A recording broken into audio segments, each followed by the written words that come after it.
Just wanted to touch base real quick this evening. Not going to be a very long video. I'm sure a lot of you have probably already called it a night because everyone has to get up early tomorrow to celebrate Eclipse Day in the United States. There's going to be a short amount of time where the moon moves in front of the sun and casts a shadow, and conspiracy theories abound. Now, if you would like a unique playlist for your day tomorrow, there is a band out there, somewhat obscure, but one of my favorites, called Blackmore's Night. Now, it is a modern take on Renaissance music. Just saying that makes it sound a little bit hokey, but trust me, this is really, really good music.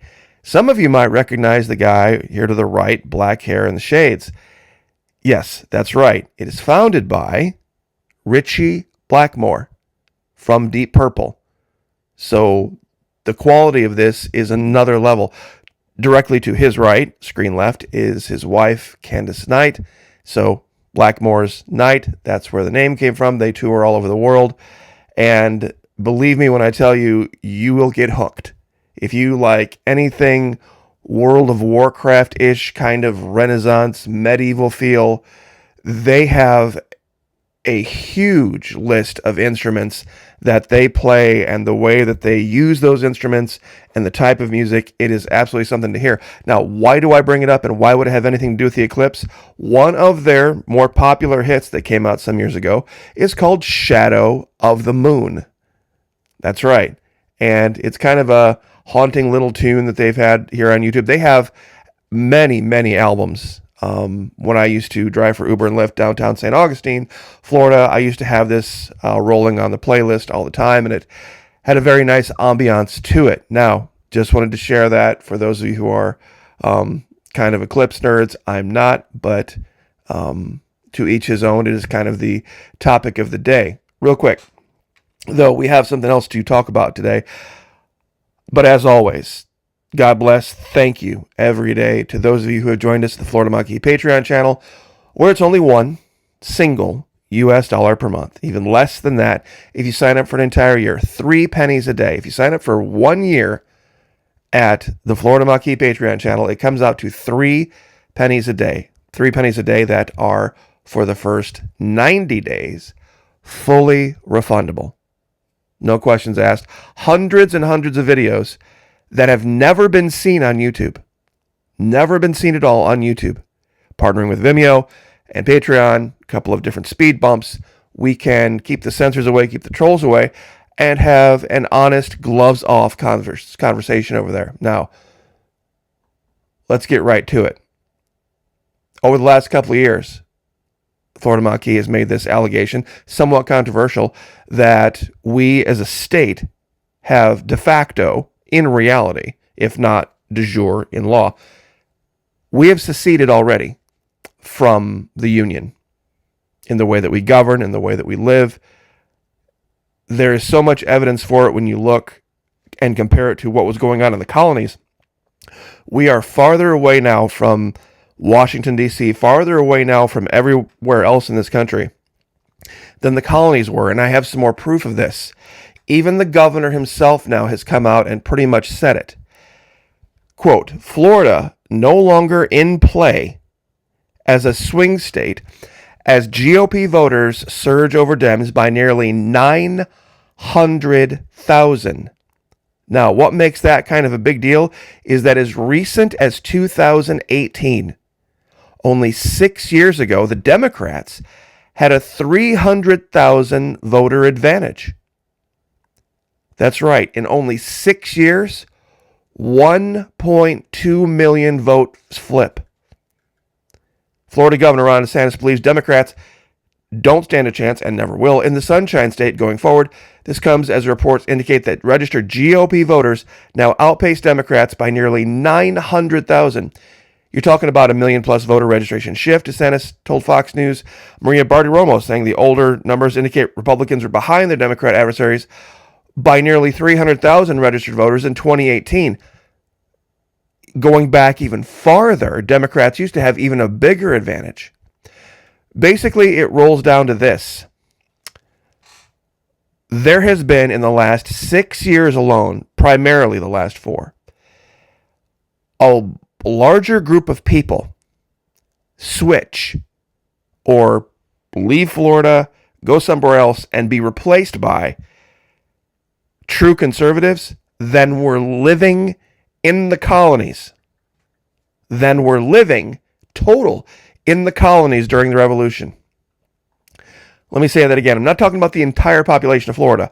I'm talking about just those who have switched. During this time, there was about 2.5 million people. 2.5 million people living in the colonies when the Revolution occurred. And that was everything from New Hampshire all the way down to Georgia. Just in the last 4 years. Almost that many people have flipped in Florida.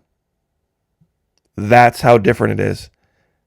Some have said, well, what about legal? Secession is a deeply American principle.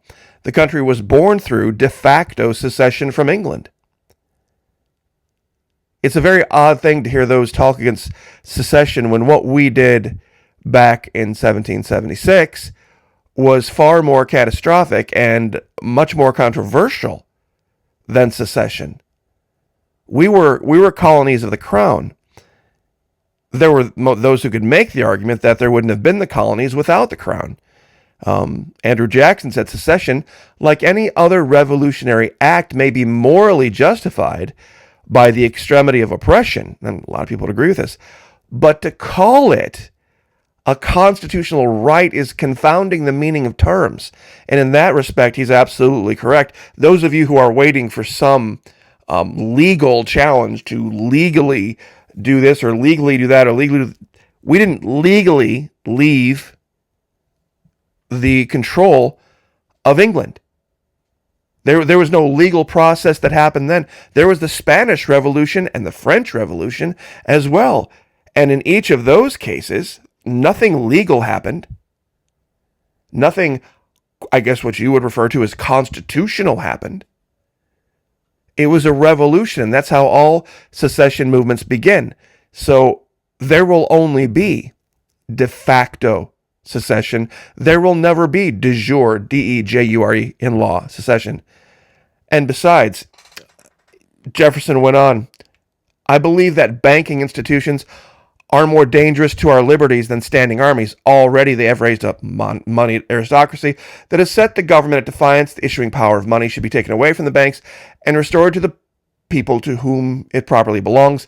Once that happened, the democracy died. Once that happened, the democracy died. There's some interesting stories, though. A lot of people said before, Maki, what are we going to do about all these invaders? What are we going to do about all these invaders? All these people that are just lowbrow, that just that aren't really up to snuff for American standards. I want to read something to you.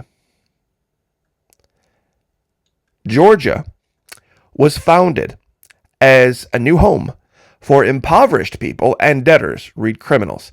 In the 1730s, James Oglethorpe, a retired British Army officer, decided to make it his mission to help the impoverished and debt-ridden inhabitants of London get a fresh start in life. He thought the best solution was for them to resettle in America.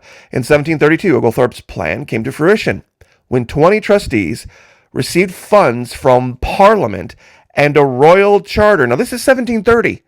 This is only 46 years before the Revolution.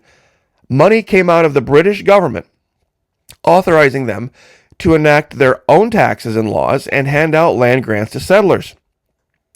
The corporation created to establish Georgia was a charity, and none of the trustees themselves could receive any land or pay. In order to prevent any of the settlers, however, from becoming too wealthy, they set a 500-acre limit on individual land holdings, and speculators were kept out by banning settlers who'd received free land from selling or borrowing money against it. Settlers, though, eventually grew disenchanted with the lack of self-government and restrictions on how much land they could acquire, as well as the colony's ban on slavery. Now, that, along with the Carolinas having been, North Carolina was sold North Carolina was sold back to the British Crown for a time. Wait till you hear this. The Lords Proprietors, a group of 8 men who received, once again, money from the king, a royal charter in 1663 for what is now North and South Carolina, one giant hunk of land, originally had the dream of creating a feudal society. Now, here's this term again. Was it just a few days ago that Patriot Nurse put out a video talking about how the new serfdom is coming, how unless you own, you're a serf, unless you own, you're a slave, in which they would rule like absolute monarchs over the settlers, and even envisioned a class of hereditary serfs who would be bound to the land. That bizarre fantasy turned out to be unworkable, and in the half-century that followed, the colony was plagued by problems that you would imagine. It split. The proprietors couldn't manage it, so they split into South and North Carolina.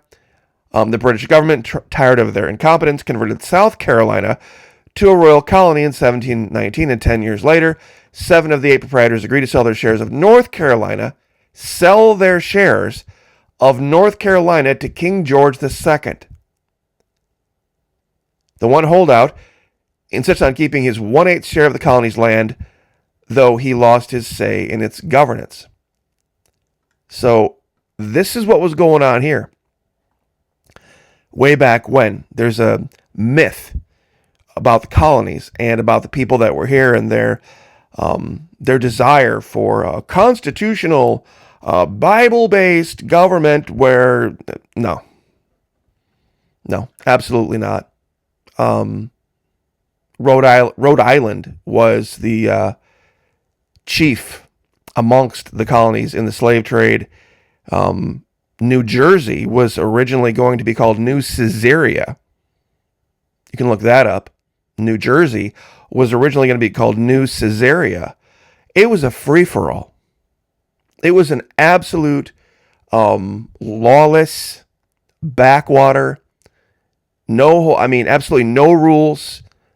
Anarchy ruled. Anarchy ruled the colonies. And it was only the coalition, the loose binding of the original 13 coming together that made it any kind of a civilized place. But they had to do it at the point of gun. And even then, that still left 85% of the country, what we know to be our country, completely ungoverned, completely lawless. And it was like that for 150 years. From 1770, it was finally slavery got banned in 1860. So that was 100 years later. And there was truly no real governance in this country that what we recognize to be civilization or what we would call society until really the 1940s and 50s. Only about 70 years ago. You could go back to the 1940s and there were large swaths of this country that didn't even have running water, that didn't have indoor plumbing, bathed once a week, couldn't read. Huge amounts of this country couldn't read, even as recent as 1940s. So I will leave it there. But once again, Blackmore's Night, Candace Night, Richie Blackmore. Look at this stuff up, guys. I know it sounds hokey, but it is really great music. His work on the guitar is nothing short of phenomenal. Those of you who are familiar with Deep Purple, I don't need to convince you of this. And once again, really cool song, Blackmore's Night, Shadow of the Moon. Will be one of those you got to kind of play over and over again because it gets stuck in your head. And to be very honest, he is one of the luckiest men on the planet. And I'll just leave it there because she is absolutely gorgeous. So, of course, he's one of the most talented men on the planet. So I'm sure she probably sees herself that way as well. So I will leave it there. God bless. Pray for each other. Pray for me. I'll pray for you. Lift each other up. Like, share, subscribe. We'll see you guys next time.